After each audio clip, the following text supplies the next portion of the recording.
300 player battle royale that incorporates NFTs where you pay to spawn and earn for every kill you get in game. That is what we're going to be talking about today. So be sure to smash that thumbs up button, make sure you're subscribed and got notifications turned on, and let's dive right into this. What's going on? The theAPEcoach from Six Pack Gaming, where we bring you the best Web3 NFT games and new metaverse projects. The game we are talking about today is BR1 Infinite, or Bravo Ready 1, and this could be the most sustainable model we've seen in the Web3 NFT gaming space. It is based on a model that has already been proven successful in traditional gaming from things like Z League and various tournament platforms, where essentially you're taking advantage of wager matches in a sense. So there's going to be options to play this for free, but for those that are looking to earn from this game and are wanting to play competitively, there will be an option to pay to spawn and earn for every kill you get in game. BR1, the first risk-based shooter, pay to spawn, kill to earn. This is on the Solana network as well,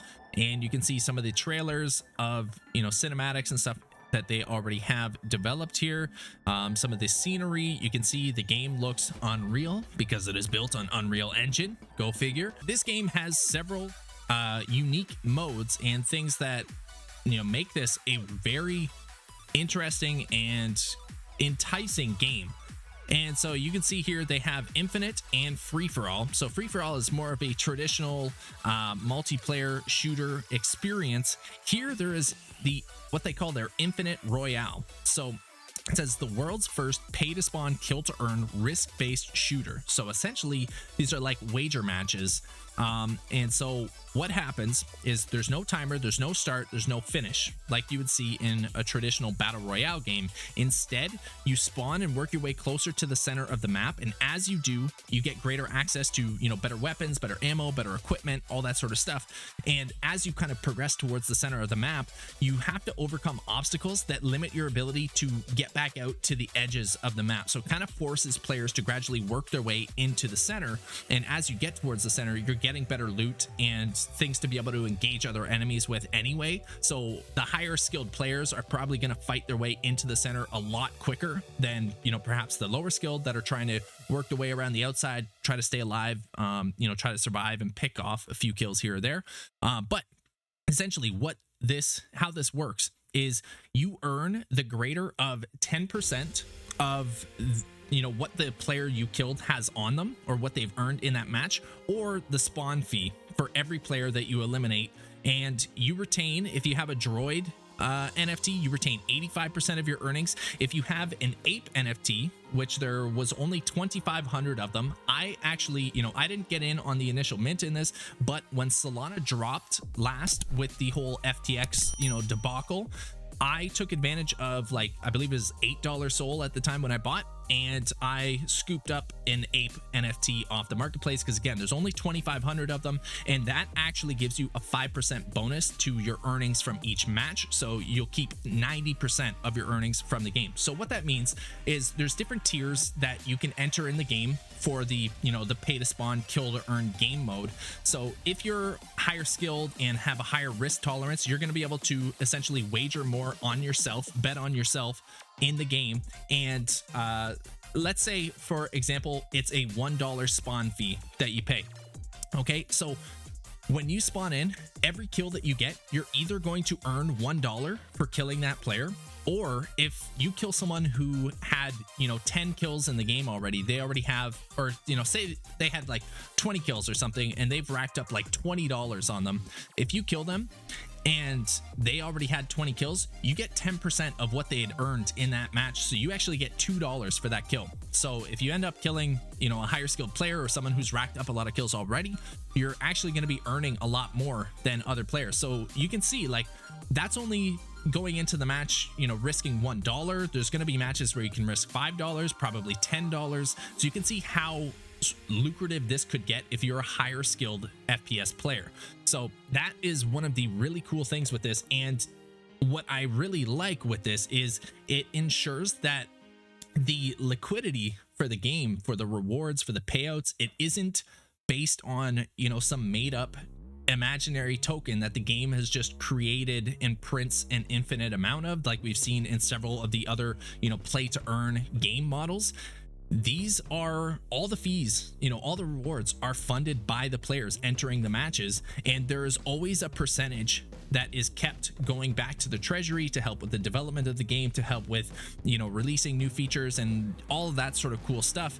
And there's still the opportunity for players to earn a substantial amount while playing the game, especially for the higher skilled players. Now, if you're not a higher skilled player, or if you're worried about your potential to earn based on this whole, you have to kill to earn and you have to, risk some money to pay to spawn, there is going to be a free to play mode. So if you enjoy the game, you can just play it for free, and you just won't be like earning from the game. So that also opens the door for more mass adoption in just the general gaming population. If people want to try out the game, check it out, just kind of play around, have fun, they have the ability to do that. If they start to enjoy the game, really want to get more competitive with it and see if they can earn while playing, then they can get an NFT, they can pay to spawn, they can kill to earn, all that good stuff. Now, in addition to that, they also have a rental system that they're going to be offering. So if you're not someone who's super high skilled in FPS games, or you don't have the time or commitment or whatever, you can actually rent your NFTs out to other players who are very skilled, very talented,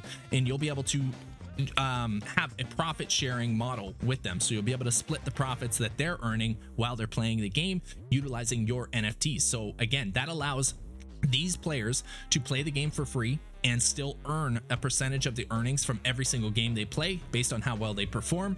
And then you, as the owner of the NFT, have the option of just renting out your NFTs and earning passively for them. And you could do a combination of these as well. If you're someone who enjoys FPS games like myself and you're going to be playing this, you can go in and play and earn while you play.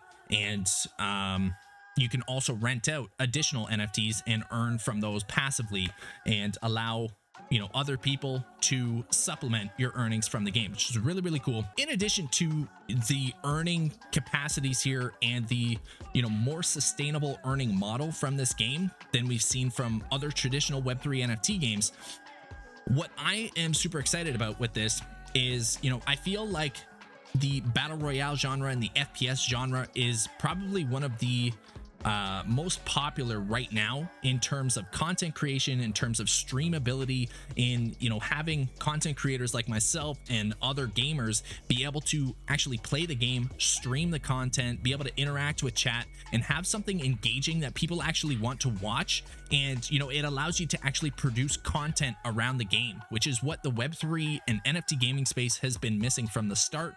There's no games that are fun enough yet to be able to stream and play and showcase and just build that, organic exposure and following and all that. This is the type of game that I feel like will allow for that. So not only are content creators and gamers and stuff going to be able to stream their gameplay of this and, just be able to generate content and kind of monetize things that way, they'll actually be able to earn from the game itself as well. And if you're a high skilled player and you're willing to put the money up, you're willing to kind of put your money where your mouth is, the earnings potential here is pretty substantial. So they kind of broke this down. So this is with 60 minutes of play using the below assumptions. We can use the below table to estimate the user's hourly rewards based on specific KD ratios. Okay, so that's how many kills you get versus how many times you die. So someone with a 1.5 KD, so for every time that you die, you're killing 1.5 players, or you're at least killing 3 players every 2 times you die. That's essentially what that means. If you're going in and risking 50 cents per match, you still have the ability of making like $3.80 an hour as a 1.5 KD player, or up to about $9 as a 3.5 KD. Now, a 3.5 KD is likely going to be someone fairly high skilled. There is going to be like an ELO ranking, like a skill based sort of matchmaking system to ensure you're competing against players of a similar skill level towards yourself. Otherwise, it's just unfair. But as this kind of scales up, you can see, $1 risk per game, you could make as little, $7 an hour up to $18 an hour. And this goes all the way up to the $10 entry fee matches for a 1.5 KD player, which, is only slightly above average. $76 per hour by playing this game. So could you imagine if you're able to, play this game, stream this game as a content creator? Perhaps you're getting some donations from viewers or subscribers or that sort of thing. Maybe, you get a viewer who just wants to see you enter a $10 match. And if you're not comfortable, putting that up front for yourself, maybe you get a viewer that donates $10 to you and says, go into a $10 one. Let's see what you can do. You have the ability then to earn up to $76 an hour while streaming the game. So you're already producing content like you would be if you were playing Warzone or Apex or, these other similar battle royales. But if you're really skilled and you're grinding this thing, like 127 up to almost $200 an hour as a 3.5 KD player, risking only $10 a match. So that is pretty insane. So if you're someone who enjoys playing FPS games, battle royales, and you're already creating content around the game, not only are you able to kind of capitalize on that aspect of it, but you could be earning a substantial income in addition to that just for playing the game and performing really well. So very, very cool stuff. You can go through the white paper here and look at all the different weapons and all the different sort of things like that. They've got shields and melee weapons and different types of ranged weapons and all that sort of stuff. But realistically, it's pretty easy to understand when you compare it to something like a Fortnite, like Warzone, like Apex. It's essentially a battle royale without a time limit. You have the option to pay to spawn, and in those pay to spawn game modes, you can earn for every single kill that you get. There's all different types of mechanics and stuff. You can strafe, you can switch your point of view, you can do rolls, you can do melee attacks, you can ADS, all that sort of stuff. So it is going to be a full-on FPS battle royale type of game, with the potential of content generation, with the potential of earning a decent income if you're very skilled at the game, and the potential of renting and earning that sort of passive income as well. Again, like the biggest thing I like with this is the whole pay to spawn, kill to earn model. It virtually guarantees that there's always some source of funds for the rewards that are being paid out, and they're actually always generating a profit off of that as well, because every game 10% is kind of being held and going to the house, so to speak, right? So very, very cool. Again, there's going to be the option for free to play if you're just someone who wants to mess around in the game and have some fun on it, see if you enjoy playing it. You can do that, and then if you start to feel like you want to step things up a little bit, then you have that ability to take on the risk modes and that sort of thing. So just a very, very cool game, definitely worth checking out if you haven't checked it out already. It has gotten a good amount of exposure. This is something that has been on things like Crypto Banter. Hustle from this thing of ours has covered this and talked with this team quite extensively as well, and I'm super excited to see what they are bringing in 2023.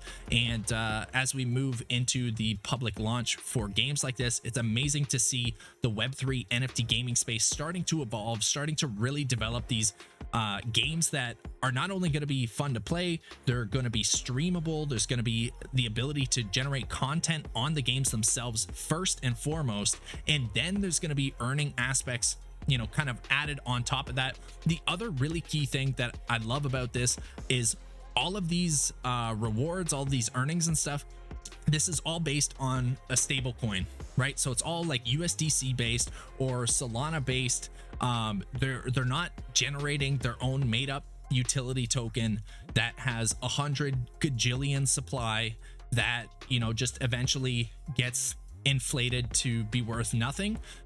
It's players are paying $1, for example, to enter the match. The good players are essentially then taking the money from the bad players. It's the same way that trading in the markets works, right? If you go in and you're trading Bitcoin or trading on the stock market, if you're buying and selling, if you're making a profit and loss from trading in the markets, someone else is taking those profits from you, or taking those losses. Essentially, it's transacting between individuals. Overall, it's awesome to see the Web3 NFT gaming space really starting to evolve, pushing the envelope, starting to focus on quality game development.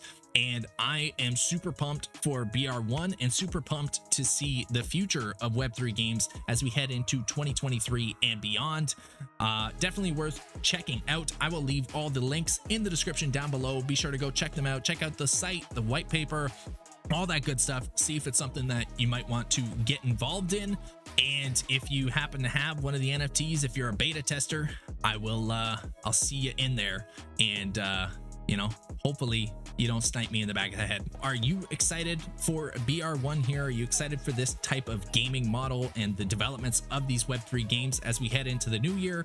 Drop a comment down below. Be sure to smash that thumbs up button. Make sure you're subscribed, got notifications on, so you don't miss any of these new videos we're putting out with a ton of alpha on these new games that are building and developing and bringing that AAA quality that we've been longing for so long. And if you like this video, be sure to check out the most recent video up here. And that is all for now. As always, train hard, game hard, and I will see you in the next one. Peace out, everyone.